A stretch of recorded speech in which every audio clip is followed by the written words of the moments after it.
My name is David Walker, and the house everyone ended up arguing about that night is a place I built with my own hands 27 years ago, back when my daughter Emily was 8 years old and my wife was still alive. It wasn't a huge house, nothing fancy, just a two-story place on the edge of town with a wide front porch and a backyard big enough for a swing set. I remember Emily helping me paint the fence when we first moved in. Or actually, helping might be the wrong word. Most of the paint ended up on her shoes and the grass. But the point is, that house wasn't just property to me. It was where my entire life happened.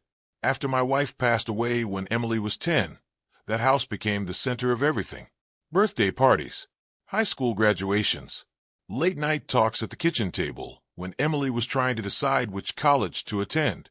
So when Emily got engaged last year, I'll admit something. I had mixed feelings. Not about her getting married, about the man she was marrying. Ryan Carter. Now, the first time I met Ryan, he was charming. I'll give him that.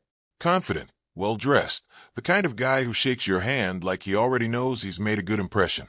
Emily introduced him at a small restaurant downtown. "Dad, this is Ryan." He smiled and said, "I've heard a lot about you." People say that kind of thing all the time, but with Ryan it sounded rehearsed somehow. Though to be fair, I might just be remembering it that way now. Back then, I didn't think much of it. Ryan worked in real estate, which explained why he seemed to notice houses everywhere we went. Actually, that reminds me of something I didn't think about until much later. The second time Ryan came over to my house, he spent almost 10 minutes standing in the driveway, just looking at the place. At the time, I figured he was admiring it. Now I'm not so sure. But anyway, fast forward about a year, and suddenly we're at the wedding reception. The ceremony had already happened. Everyone was relaxed, and about 130 guests were filling the ballroom of a hotel just outside the city. Music was playing, glasses clinking, people laughing. My sister Linda was already on her second glass of champagne, maybe third. Hard to say with Linda. Emily looked happy. That's what mattered most to me. She was moving from table to table with Ryan, thanking people for coming, hugging relatives, talking to old friends. I remember standing near the bar, talking with my old business partner Kevin Brooks.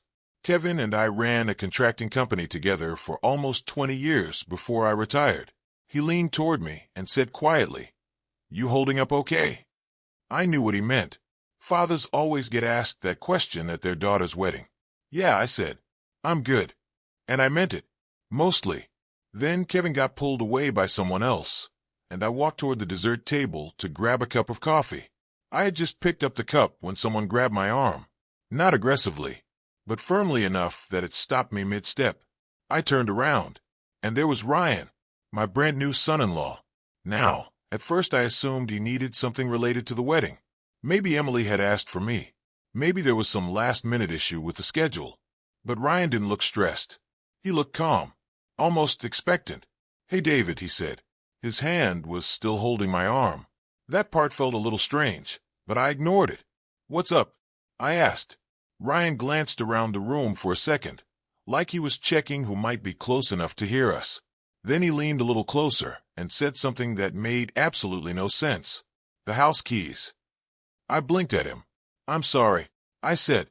He didn't smile this time. "The keys to the house," he repeated. "I'll take them now." For a second I honestly thought I'd misunderstood him. The room was loud. The band had just started another song. So I asked again, "Why would you need those tonight?" Ryan sighed slightly, like I was making something simple more complicated than it needed to be. "Well," he said, "Emily and I talked about it." That caught my attention immediately, because Emily hadn't said a word to me about anything like that.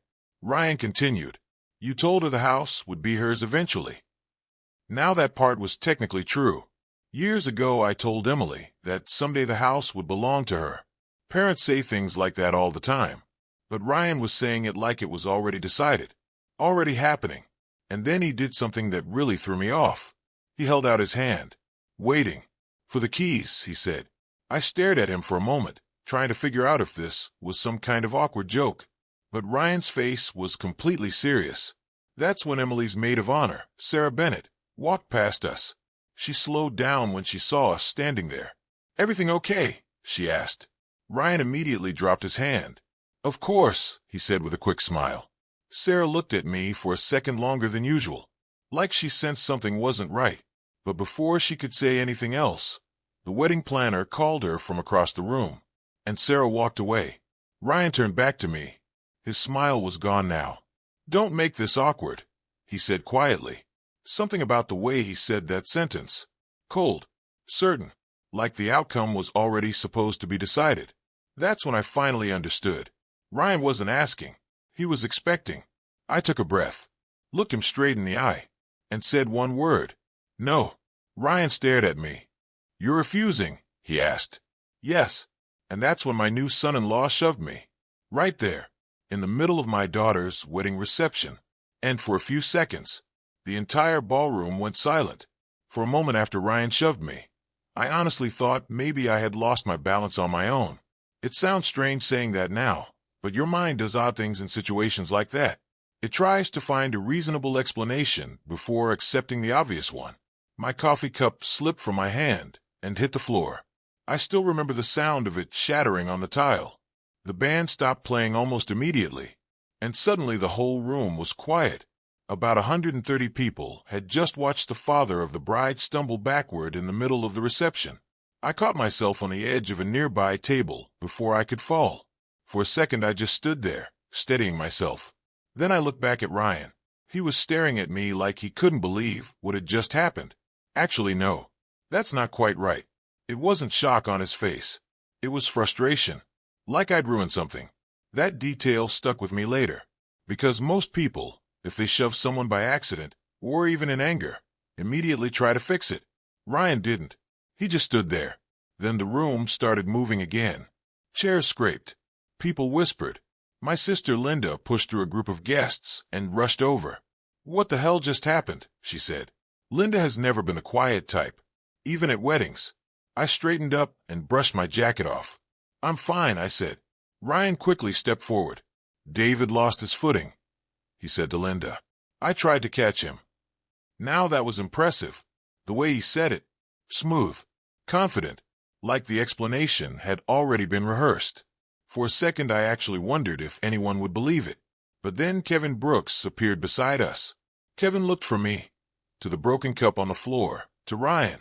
His eyebrows lifted slightly. You sure about that? Kevin asked. Ryan didn't answer. Instead he turned toward me again. And that's when I noticed something else.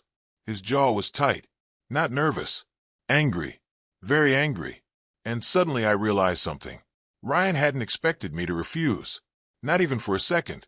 Before I could say anything else, Emily hurried over. She must have seen the commotion from across the room.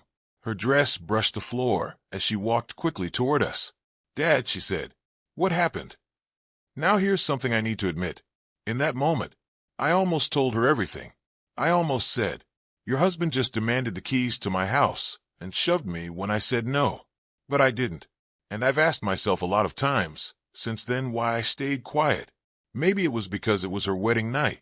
Maybe I didn't want to ruin the moment. Or maybe, and this is probably closer to the truth, I still wasn't completely sure what Ryan was trying to do.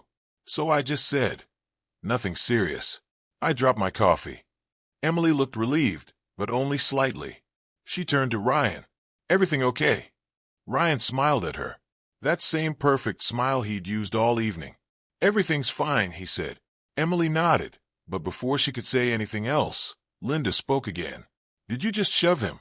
She asked Ryan directly. The entire group went quiet again. Emily looked confused. Ryan chuckled lightly. No, he said. Of course not. Linda folded her arms.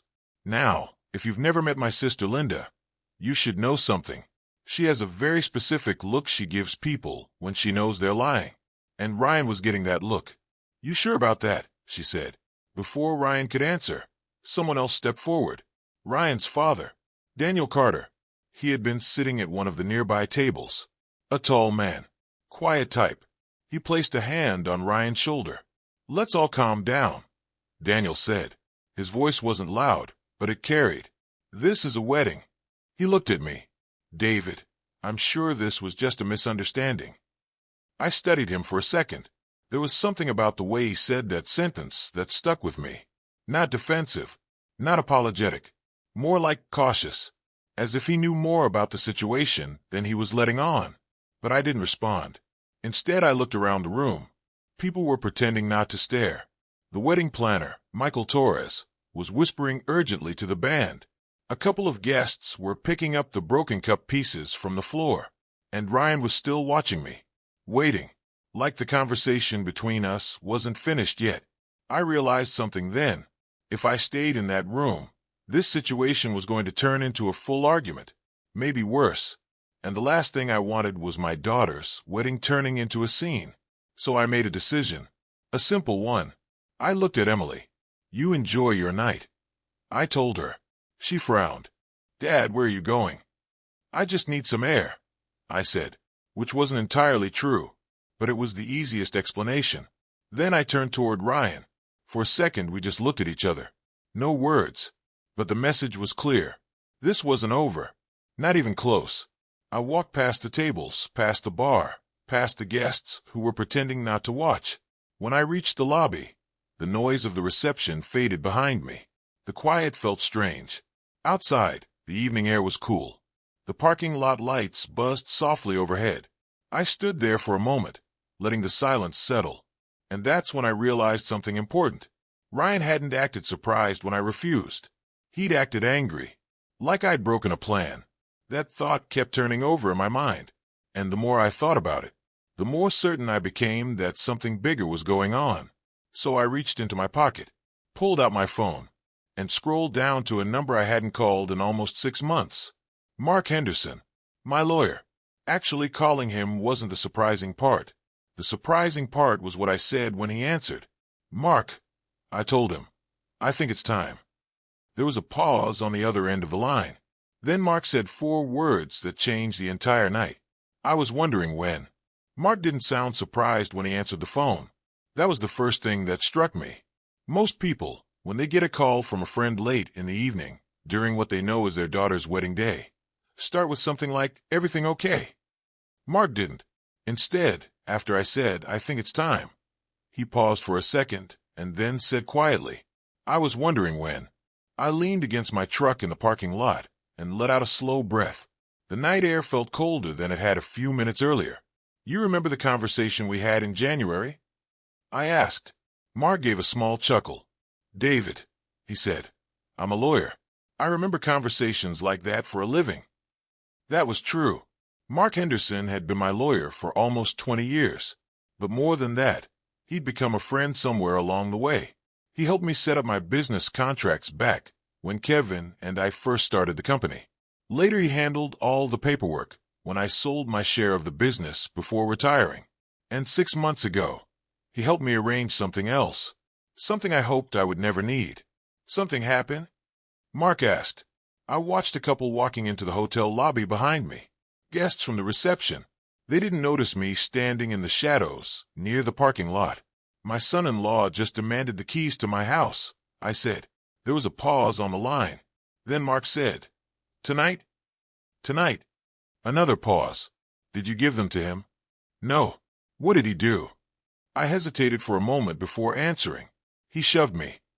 Mark didn't respond immediately, and for a second I wondered if the call had dropped. Then he exhaled slowly. "Well," he said, "that escalated faster than I expected." That sentence stuck with me.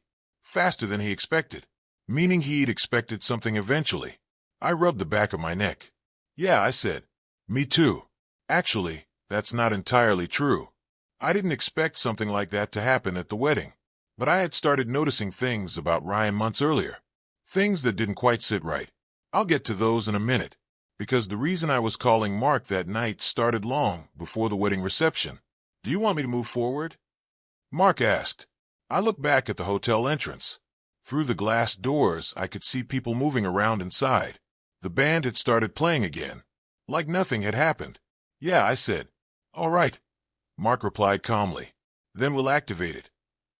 Now, when he said activate it, it probably sounds dramatic. It really wasn't. It was paperwork. Legal paperwork. But paperwork can change people's expectations very quickly. "Where are you right now?" Mark asked. "In the parking lot," I said. "Good. Stay there for a bit. How long? 30 minutes should do it. I frowned slightly. What happens in 30 minutes? Mark laughed quietly. You'll see. Then he added something that made me pause. David, you were right to trust your instincts. I didn't answer that right away, because if I'm being honest, my instincts about Ryan had been inconsistent. Some days he seemed like a decent guy. Other days, something about him felt off. Hard to explain. For example, there was the night he asked about the property deed. That was about 4 months before the wedding. We were sitting in my living room after dinner. Emily had gone into the kitchen to grab dessert. Ryan looked around the room and said, "You must have a lot of equity in this place." Now, that was an unusual comment from someone who works in real estate. But the next question was, is the house fully paid off? At the time I laughed. Yeah, I said, has been for years. Ryan nodded slowly. Then he asked something else. Is Emily's name on the deed yet? I remember that moment clearly now. Back then I thought it was harmless curiosity, but something about the way he asked it made me pause. No, I told him. He leaned back in his chair. Oh, he said, just that. Oh, but there was something in his expression that made me think the answer mattered more than he expected. I didn't say anything about it then, and Emily came back into the room before the conversation could go further. But later that week I called Mark, just to ask a few questions. Nothing major. At least, that's what I told myself. Are you still there? Mark asked on the phone. Yeah, good. I keep thinking about something. I said, what's that? The way he reacted when I refused. Mark waited. Not surprised, I continued. Angry. Like he expected the keys. Mark sighed softly. David, he said, some people start counting other people's property before it actually becomes theirs. I nodded slowly. That's what it felt like. We were quiet for a moment. Then Mark said, give it 30 minutes. And then, I asked. And then, he replied, Ryan Carter's going to learn something very important about that house. I ended the call and slipped my phone back into my pocket. The parking lot was quiet. A few cars passed on the road nearby. Inside the hotel, the music continued. For a moment I considered just driving home, leaving the whole situation behind. But something told me that wouldn't work. Ryan believed something about that house, something he was counting on, and within the next 30 minutes, that belief was about to collapse. What I didn't know yet was just how many other people had been part of his plan. Standing in that parking lot, waiting for Mark to call me back, I started replaying the past year in my head. You know how memory works when something suddenly doesn't make sense anymore. Little moments you barely noticed at the time start coming back. Details you ignored suddenly feel important. And the more I thought about Ryan, the more those little moments started lining up in ways I didn't like. The first time it really crossed my mind that something might be off was about 3 months after Emily introduced us. It was a Sunday afternoon. Emily and Ryan came over for dinner. Nothing special, just grilled chicken, some salad, and the kind of quiet evening we'd had hundreds of times in that house. After we ate, Emily went upstairs to take a phone call from one of her co-workers. That left Ryan and me sitting in the living room. He stood up and started walking around the house. Now, I didn't think much of that at first. People do that when they visit someone's home. But Ryan wasn't just looking. He was studying things. He walked into the hallway and paused near the staircase. How old is the place again? He asked. Built in 97, I said. He nodded. Solid construction. I smiled a little. Well, I should hope so. I built most of it myself. Ryan looked impressed. Seriously? Yeah. Kevin and I owned a contracting company back then. Building my own house was something I'd planned for years. Ryan stepped into the kitchen and ran his hand lightly along the countertop. Nice finishes, he said. Again, normal comment. But then he asked something that made me pause. You ever think about renovating the basement? I leaned back in my chair. Why? Oh, nothing, he said casually. Just thinking you could turn it into a rental unit. Now that caught my attention. A rental? I asked. Sure, Ryan said. Separate entrance, small kitchenette, maybe a bathroom upgrade. You could easily pull in $1,500 a month around here. I chuckled. I'm retired, Ryan. I'm not looking to become a landlord. He smiled. Still, it's a valuable property. That was the word he used. Property, not home. At the time, I didn't dwell on it. But that wasn't the last conversation like that. A few weeks later, Ryan came over again while Emily was still at work. He said he was in the neighborhood and wanted to stop by. We ended up sitting on the back porch drinking coffee. He looked out across the yard and said, "You've got a lot of land back here." "About half an acre," I told him. He nodded thoughtfully. "You could subdivide it." Now that suggestion actually made me laugh. "Ryan, this isn't a development project." "Everything's a development project if the numbers work," he said. Then he added something I didn't really understand at the time. "Well, eventually, it'll be Emily's anyway." I remember turning toward him when he said that. "Eventually," I said. Ryan shrugged. "Sure." Then he changed the subject. Looking back now, that conversation should have stuck with me more than it did. But when someone is about to marry your daughter, you tend to give them the benefit of the doubt. At least I did. Actually, there was another moment I almost forgot about. This one happened about 2 months before the wedding. Emily had invited a few people over for dinner. Her maid of honor, Sarah Bennett, was there, along with a couple of Emily's co-workers. Ryan arrived a little late that evening. He walked into the kitchen where I was pouring drinks and said something strange. "Hey, David," he said. "Quick question." "Sure. If something ever happened to you, would Emily automatically inherit the house?" Now that question hit differently. I remember setting the bottle down. "Well, that depends on the will." Ryan tilted his head slightly. "You have one." "Yes," I said. He nodded slowly. "Good planning." Then he walked back into the living room, like the conversation was finished. I stood there for a moment, wondering why he'd asked. Later that evening, I mentioned it to Emily. Ryan was asking about the house earlier. I told her. Emily shrugged. "He's just curious about stuff like that." "About inheritance?" I asked. She laughed. "You know Ryan. He's always thinking about real estate." And that explanation seemed reasonable at the time. At least reasonable enough that I didn't push the issue. But the next morning I called Mark Henderson, my lawyer. Not because I thought Ryan was planning anything. At least that's what I told myself. But something about those questions had stayed with me. "Mark," I said when he answered the phone that day, "I want to make sure my house is protected." He laughed. "Protected from what?" "I'm not sure yet," I admitted, "but I'd like to plan ahead." Mark had been quiet for a moment. Then he said something interesting. "David, sometimes people show their intentions long before they realize someone is paying attention." At the time, I wasn't even sure what he meant, but standing in that hotel parking lot on my daughter's wedding night, waiting for Mark to call me back, those words suddenly made a lot more sense. Because Ryan Carter hadn't just asked for the keys that night. He'd been working toward that moment for months.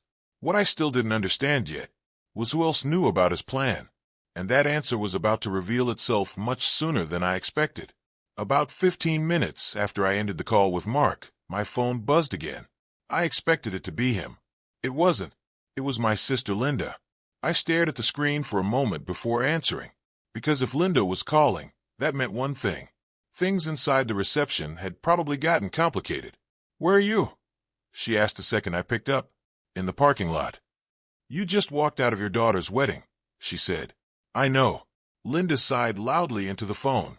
"Well, half the room is asking what happened." I leaned against the side of my truck and looked toward the hotel entrance. I didn't want to cause a scene. I said. Linda snorted. "Too late for that." That sounded about right. Linda lowered her voice slightly. "Ryan's telling people you slipped." I shook my head. "That's impressive," I said. "What is?" "The speed." "What speed?" "The speed he came up with that story." Linda paused. Then she said quietly, "He definitely pushed you, didn't he?" I didn't answer right away, because saying it out loud suddenly made the whole situation feel heavier. "Yes," I said. There was a short silence. "Well," Linda said finally, "Kevin saw it." That didn't surprise me. Kevin had been close enough to notice. "What about Emily?" I asked. "She's confused," Linda said. "Ryan told her you lost your balance." I exhaled slowly. "And she believed him?" Linda hesitated. "I think she wants to." That answer hurt more than I expected. Not because Emily didn't believe me, but because I realized she was already caught in the middle. Linda spoke again. So are you coming back in? I looked at the hotel doors. Through the glass, I could see guests moving around again. The band was playing another song, like the reception was trying to pretend nothing had happened. No, I said. Not yet. Linda didn't ask why. Instead, she said something interesting. You know Ryan's parents are here, right? Yeah.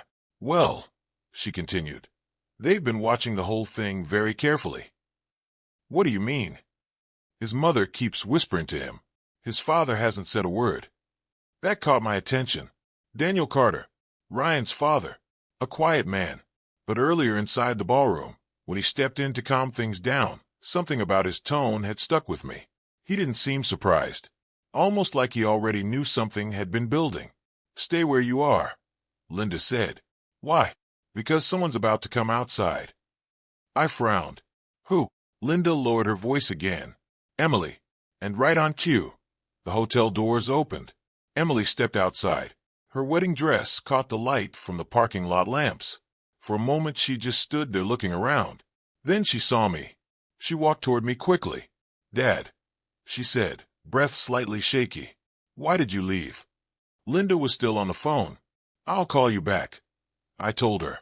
Then I ended the call. Emily stopped a few feet away. Her expression was a mix of confusion and frustration.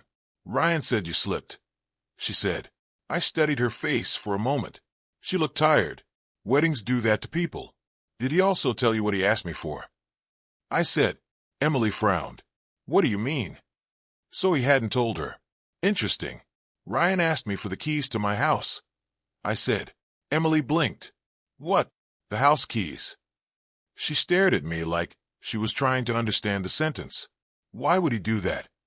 That's a very good question, I said. Emily shook her head. That doesn't make any sense. I watched her carefully, because if Emily already knew about Ryan's plan, she was doing a very good job hiding it. I told him no, I said, and then he shoved me. Emily looked shocked. Dad, Ryan wouldn't. She stopped mid-sentence, because at that exact moment the hotel doors opened again. Ryan stepped outside. Behind him his father Daniel. Ryan walked toward us slowly. His expression wasn't angry anymore. It was controlled, careful. Emily, he said calmly, we should go back inside. Emily looked between the two of us. Ryan, she said, did you ask my dad for the house keys? Ryan's jaw tightened slightly. Then he smiled again. That's not exactly how it happened. I folded my arms. Oh, I said. Ryan looked at me. David misunderstood something. Daniel Carter finally spoke. Perhaps this conversation should happen privately, he said. His voice was quiet but firm. But before anyone could say anything else, my phone buzzed again in my pocket. I pulled it out. Mark Henderson. Right on time. I answered the call. Hello. Mark sounded satisfied. It's done. I glanced at Ryan. What's done? The paperwork is filed, Mark said. Then he added something that made me smile for the first time all night. As of about 2 minutes ago, your house legally belongs to someone else. Ryan's expression changed instantly, because even though he couldn't hear Mark's voice, he could see my reaction. And somehow, he knew something had just gone very wrong. Ryan noticed the change in my face the moment Mark finished speaking. You don't spend decades in business without learning how to read people. And Ryan worked in real estate, which meant he was probably used to watching reactions very carefully.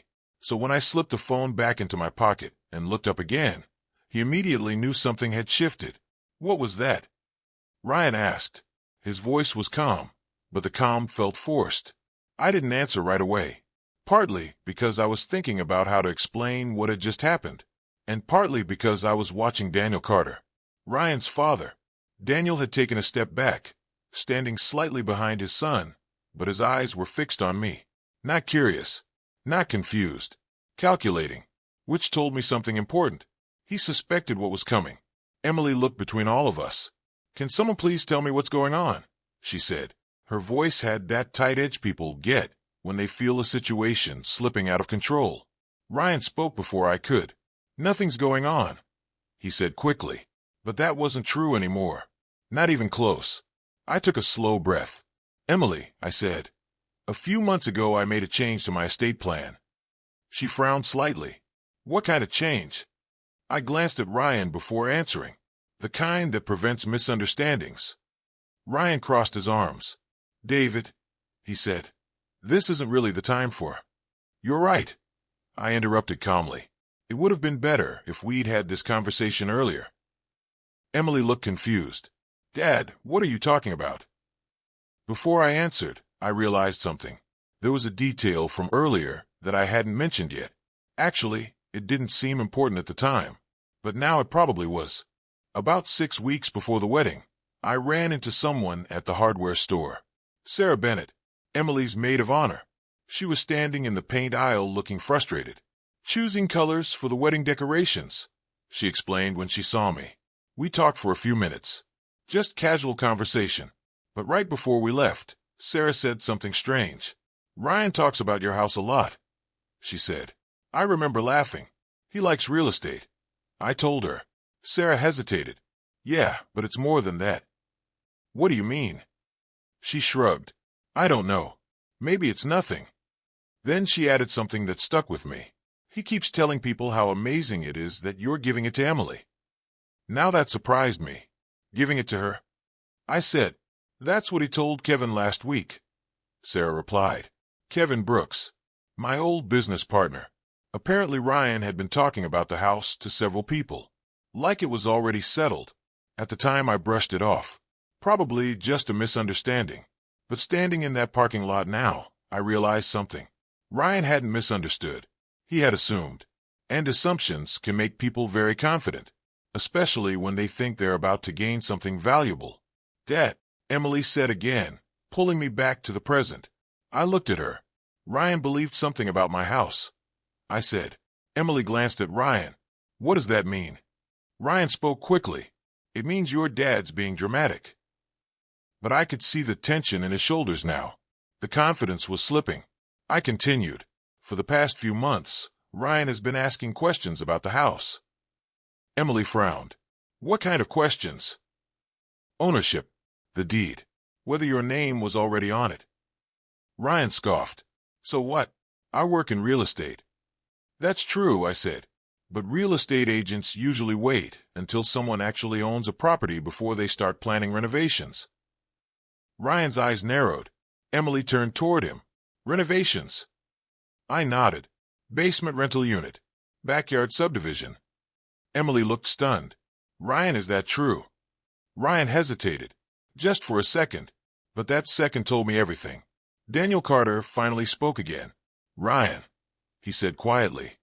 Perhaps we should. No, Ryan snapped. His voice was sharper now. He turned toward me. You told Emily the house would be hers someday, he said. Yes. So what's the problem? The problem, I replied calmly, is that someday doesn't mean tonight. Ryan stepped closer. You embarrassed me in there. No, I said. You embarrassed yourself. For a moment I thought he might shove me again, but instead he asked a question that had clearly been burning in his mind since my phone call. What did your lawyer do?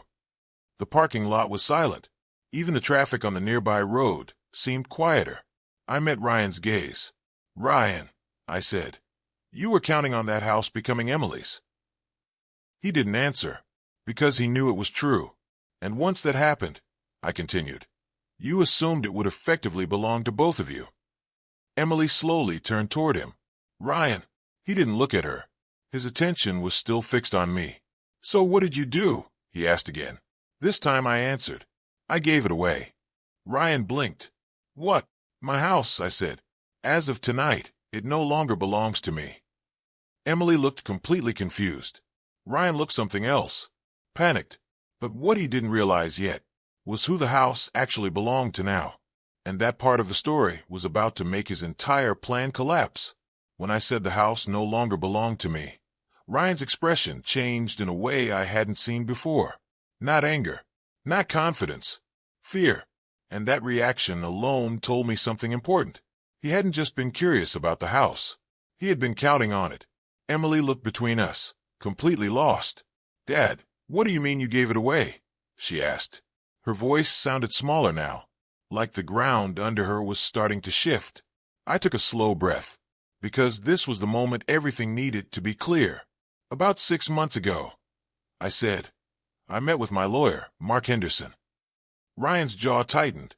Emily frowned. Why? I looked at Ryan briefly before answering, because some of the questions Ryan had been asking about the house started making me uncomfortable. Ryan laughed under his breath. You're being paranoid. Maybe, I said, but sometimes paranoia is just instinct trying to get your attention. Emily looked at Ryan again. Ryan, what questions? Ryan didn't answer, so I continued.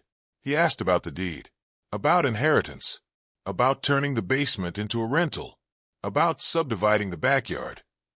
Emily's eyes widened slightly. Ryan. He shook his head. That's normal conversation, he said quickly. Maybe, I replied. But what wasn't normal was hearing from other people that you'd already been telling them the house was going to belong to you and Emily. Ryan's silence this time said everything. Emily turned toward him slowly. You told people that. Ryan's voice rose defensively. I said it would eventually be ours. That word again. Eventually.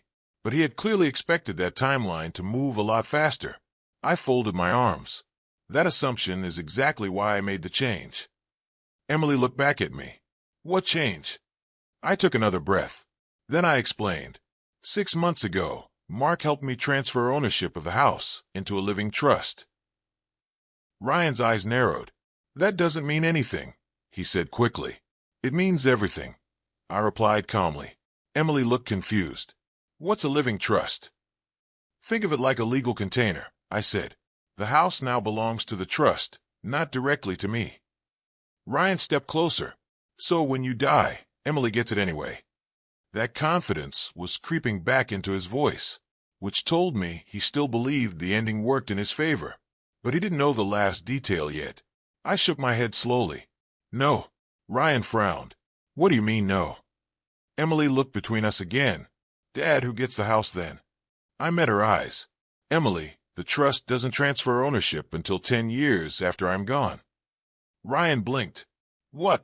And during those 10 years, I continued, the property can't be sold, borrowed against, or redeveloped.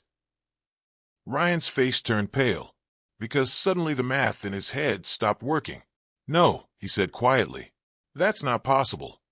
It's very possible, I said. And there's another condition. Emily whispered. What condition? The house can only pass to you if you're still living independently of any spouse at the time. Ryan stared at me like I had just dropped the ground out from under him. You did that because of me, he said. I shrugged slightly. I did it because I wanted my daughter protected. For a few seconds no one spoke. The parking lot felt completely still. Then Ryan laughed. Not a real laugh. The kind people make when they realize something has gone very wrong. You sabotaged this entire thing, he said.